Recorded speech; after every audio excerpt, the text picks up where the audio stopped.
Vamos lá então, Caião. Qual o equilíbrio da existência humana entre a vontade de Deus em nós e o livre-arbítrio? Como encontrar um caminho que coincida com os dois, onde eu possa ser livre e cumprir o que Deus deseja de mim em relação ao servir na vida?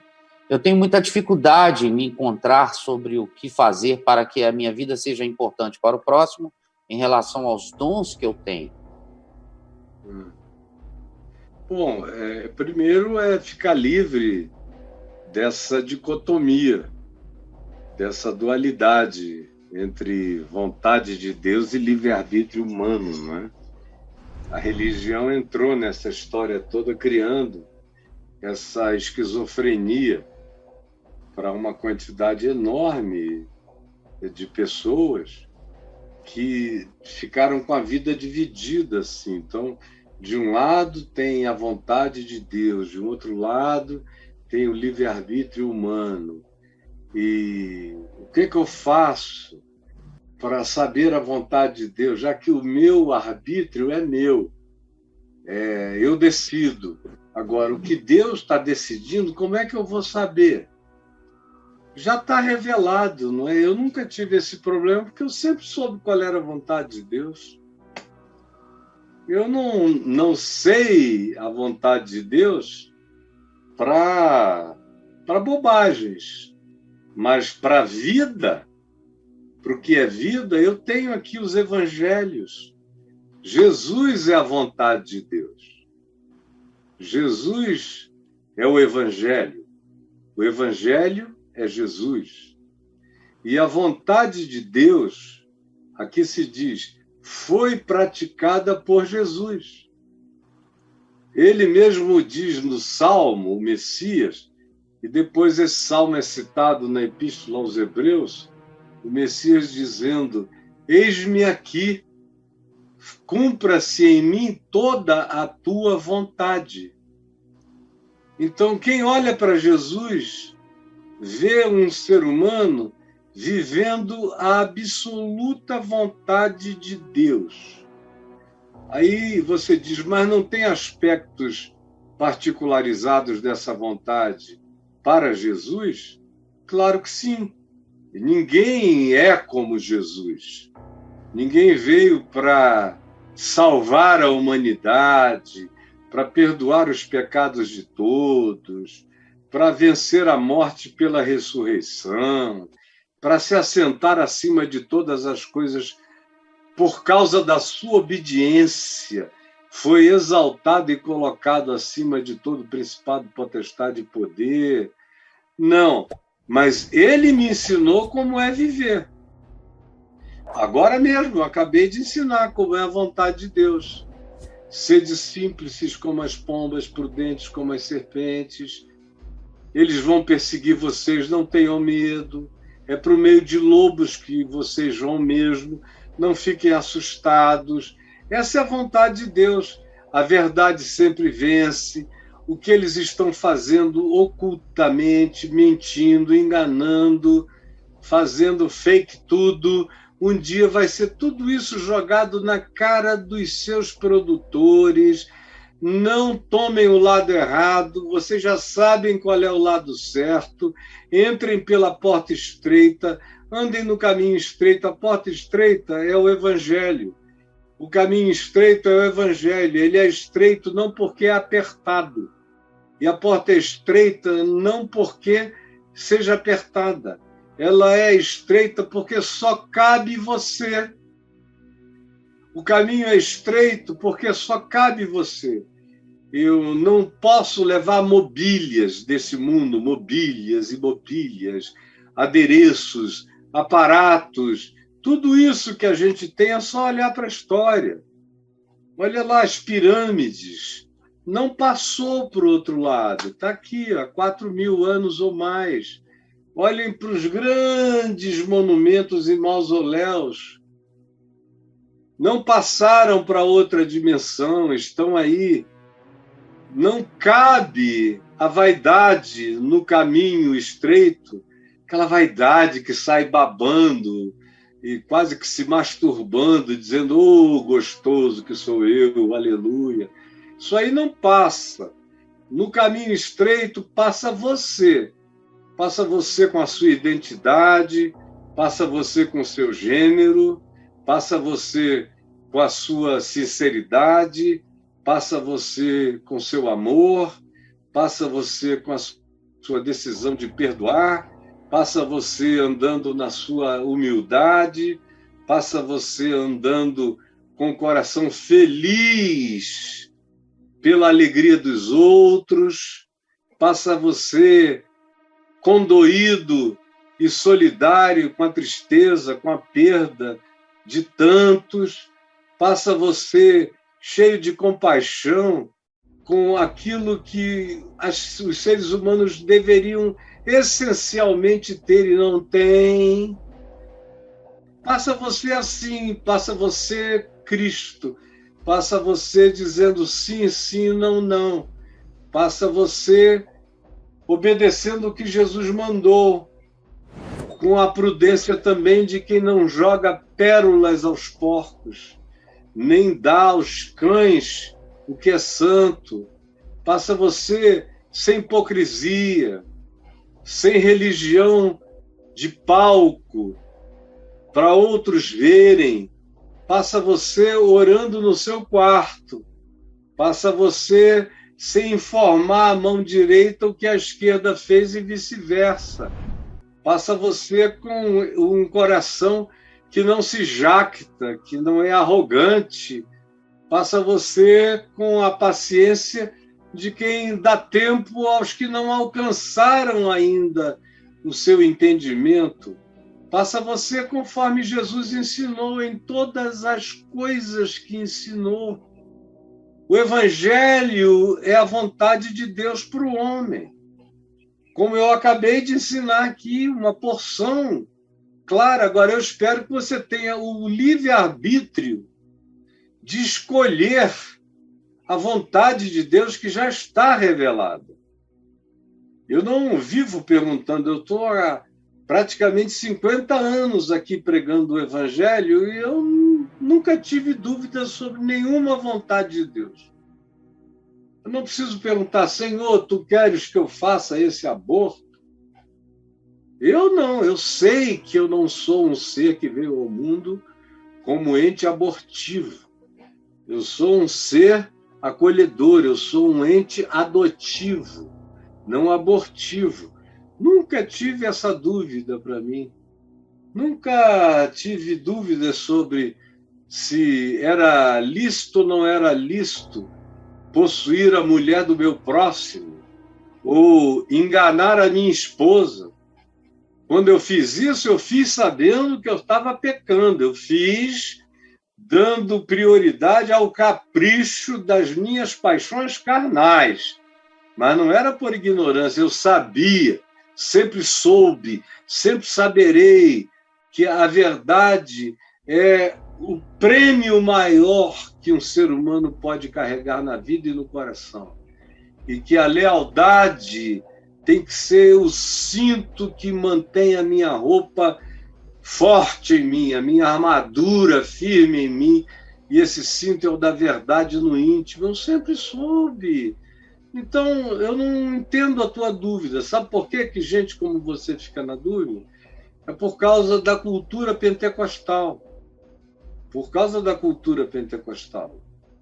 Você vê raramente uma pessoa que foi criada numa igreja histórica ficar com essa dúvida, a menos que ele tenha sido tão doutrinado sobre soberania de Deus e livre-arbítrio humano como coisas antitéticas, antagônicas, que ele se sinta assim, ou se tiverem ensinado a ele que a soberania de Deus é uma ênfase dos reformados, vamos supor, presbiterianos, e o livre-arbítrio é uma ênfase das igrejas anabatistas ou batistas, ou das igrejas de decisão local. Se você foi confundido pela religião, esse é um problema. Ou se você cresceu num ambiente pentecostal, onde a vontade de Deus nunca é ensinada nesse livro, quase nunca. No passado ainda havia alguns que ensinavam.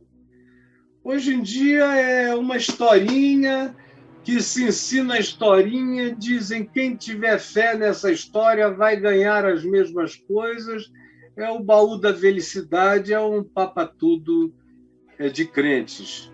Aí a palavra de Deus vem através da profetisa, do profeta. É capaz de vir uma palavra de Deus que seja contra o que Jesus ensinou. E aí, se você disser que vai ficar com o que o Evangelho ensinou, como eu já ouvi, tem gente que diz, infelizmente, você ainda está apenas na revelação das Escrituras. Eu já passei disso. Hoje em dia, o Espírito Santo me diz até a hora em que eu faço cocô. Você pode estar rindo disso, mas eu assisti isso. E tive logo a bênção de começar a assistir isso com menos de 1 ano de fé. Eu me lembro que eu fui organizar um evento para os jovens que estavam se convertendo com a gente lá em Manaus, na rua, na praça, nas escolas, na televisão, no rádio. Eu me converti, comecei a pregar imediatamente. Centenas e centenas e milhares começaram a vir. Então, eu fui preparar um retiro num lugar onde tinha só a floresta, mas não tinha nada construído. E o senhor, o missionário americano e a esposa dele, nunca mais vou esquecer o nome de ambos, me disseram, pode fazer à vontade, irmão Caio. Nós fomos lá e cortamos toros, fizemos barracos grandes para abrigar centenas de jovens, construímos banheiros, fizemos tudo, rústico, mas fizemos. Dava para botar ali uns 500, mais ou menos. E uma semana antes, eu fui lá com o João Crisóstomo Júnior, pastor Júnior, que faleceu há uns 6 anos, meu amigo querido. Nos convertemos quase que no mesmo tempo, e eu um pouquinho antes, e ele se tornou meu grande companheiro durante uns 2 ou 3 anos de trabalho lá. E fomos nós dois juntos. Chegamos lá, o homem veio de longe gritando, saiam, saiam! Ele era um gringo imenso. Saiam, saiam, saiam daqui! E eu parei e falei, saiam coisa nenhuma. Eu fui lá e falei, o que foi? E eu ainda era assim, aquele tipo que achava aquilo um absurdo, né? Do tipo que a única coisa que me faria sair dali era a vontade de obedecer a Deus e não fazer escândalo, porque conquanto o americano fosse alto, grande e forte, deu aquele ímpeto, sabe, de entrar nas pernas dele, double leg, e massacrar o bicho. Saiam! Vocês não têm lugar aqui! Eu, Jesus, me segura, senão dou uma surra nesse cara. E aí ele falou que o Espírito Santo tinha dado uma revelação à mulher dele, que nós éramos pessoas só do Novo Testamento, das Escrituras, e que o Senhor estava revelando que lá só poderiam acampar pessoas que tivessem passado do nível dos evangelhos e já fossem pessoas totalmente guiadas pelo Espírito. Aí eu falei, o que você está querendo me dizer? Aí ele, um dos nomes dele era Charles. O que você quer me dizer, Charles? Aí ele me falou, quero te dizer que eu só faço xixi quando o Espírito Santo diz, vai e urina. Eu posso estar com vontade de fazer um segundo cocô no dia, mas se o Espírito Santo não me der permissão para fazer aquele cocô, eu seguro, eu travo. Às vezes eu fico com vontade de sair e botar gasolina no carro, aí eu pergunto, Senhor, é para botar gasolina no carro hoje? E o Senhor me diz, hoje não, Charles. Aí eu não ponho. Isso é andar no Espírito. Eu só faço tudo, só corto o cabelo. Quando Deus diz, hoje é o dia. E você? Eu falei, não, eu corto quando dá. Quando não dá, eu não corto. Gasolina eu ponho para o carro não parar.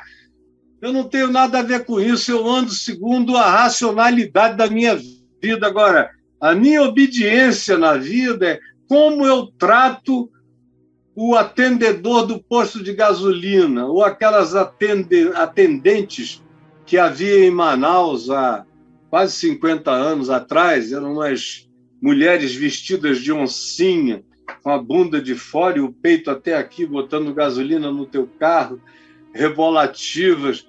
O Evangelho me ensina como tratá-las, a como olhar para elas, a como tratar o meu próximo, a como tratar o dinheiro, a como tratar o pobre, carente, necessitado, o aflito, o angustiado, como eu devo olhar, me ensina a perdoar, me ensina isso tudo. Agora, eu faço cocô quando eu quero, urino quando eu quero, e me deu vontade, eu saí dali, fui ali no meio do mato e dei uma xixizada da pesada, voltei e falei, acabei de fazer a vontade de Deus. Ele criou meu organismo, e o meu organismo pediu, era Deus pedindo em mim.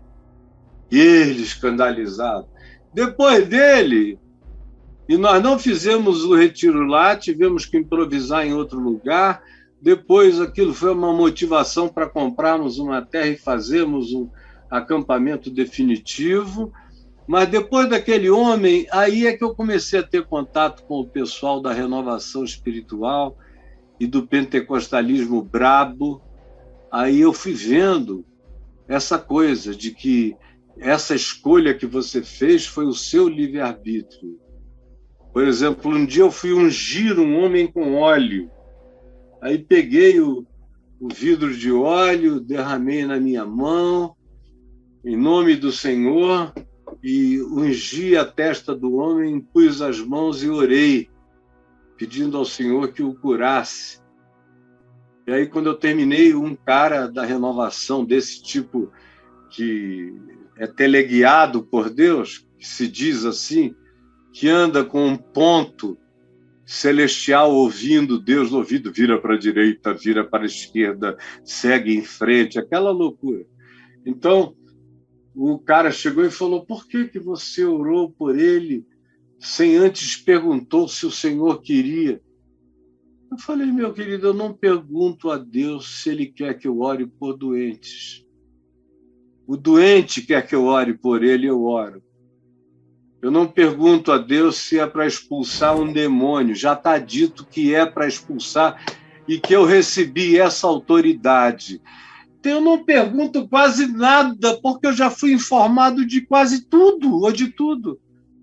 Eu não sei, é tipo, vontade de Deus. Estamos criando uma fraternidade do Evangelho, alguns amigos meus e eu. Somos 260, mais ou menos. Eu não orei, não recebi o sinal, eu só senti o tempo, senti a hora, senti o zeitgeist, esse tempo de convergência de oportunidades. Propus e eles disseram, nós também concordamos e estamos juntos. Agora, se der tudo certo, amém. Se não der tão certo como gostaríamos, tentamos. E tentamos com o nosso melhor coração e nenhuma frustração. Segue-se em frente. A vida é muito mais simples. O que Deus quer de mim já está revelado em Jesus como eu devo viver. Agora, não tem uma revelação aqui se eu vou estudar engenharia, arquitetura, física nuclear, se eu vou ser engenheiro genético, cirurgião, neurocirurgião. Isso aí tem a ver com teste vocacional, com o histórico escolar, com o que eu fiz melhor, com aquilo que é a minha melhor propensão.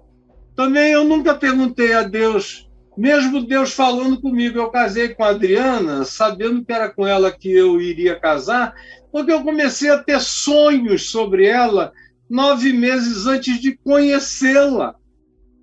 Quando eu a conheci, foi um susto horroroso.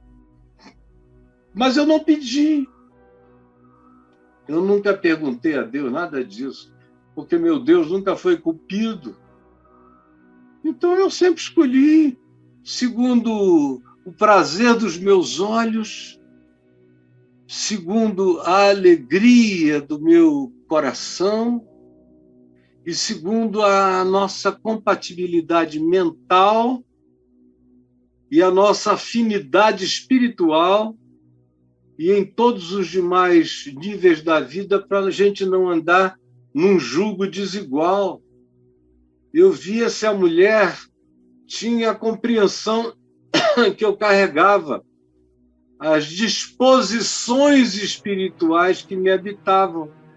Quando eu detectei isso nela, e foi rápido, eu disse, casa comigo. Eu me ajoelhei e perguntei 10 vezes aos céus, sinceramente, nenhuma. Eu sabia que Deus estava entre nós. Sabia. Só foi aumentando aquela certeza. Também nunca perguntei a Deus se era hora de ter filho. Minha esposa ficou grávida, é um filho. Ficou grávida de novo, outro filho. Ficou grávida outra vez, era outro filho. Perdeu o terceiro filho, nasceu e morreu. Ficou grávida uma quarta vez, veio outro filho. Aí um dia veio aquela pessoa que me disse, tem uma criança morrendo. Se ela não for tirada de onde ela está hoje, ela vai morrer. Se eu tivesse idade, eu ia buscá-la para ser minha filha. E aí o meu coração se esquentou de tal modo que eu falei onde ela está. Aí me disseram que estava na casa de uma senhora que estava criando num terreiro consagrado aos espíritos. Na mesma hora, nós fomos lá, eu enviei uma pessoa que foi com essa, que me disse isso, e já voltaram com a minha filhinha. Minha filhinha linda. Eu orei, eu me ajoelhei, sim, no meu quarto, dizendo, Senhor, me ajuda a chegar a tempo de salvar essa criança. Não deixa que a gente chegue e ela já esteja morta. Mas eu não tive nenhuma dúvida de que era para fazer o que tinha que fazer. Eu faria, mesmo que não fosse para adotá-la, eu faria, mas eu quis instantaneamente fazer tudo num pacote só. E não perguntei a ninguém. Olha que decisão mais importante na vida. Porque eu já sabia no meu coração que se alguém tem fome é para eu dar de comer.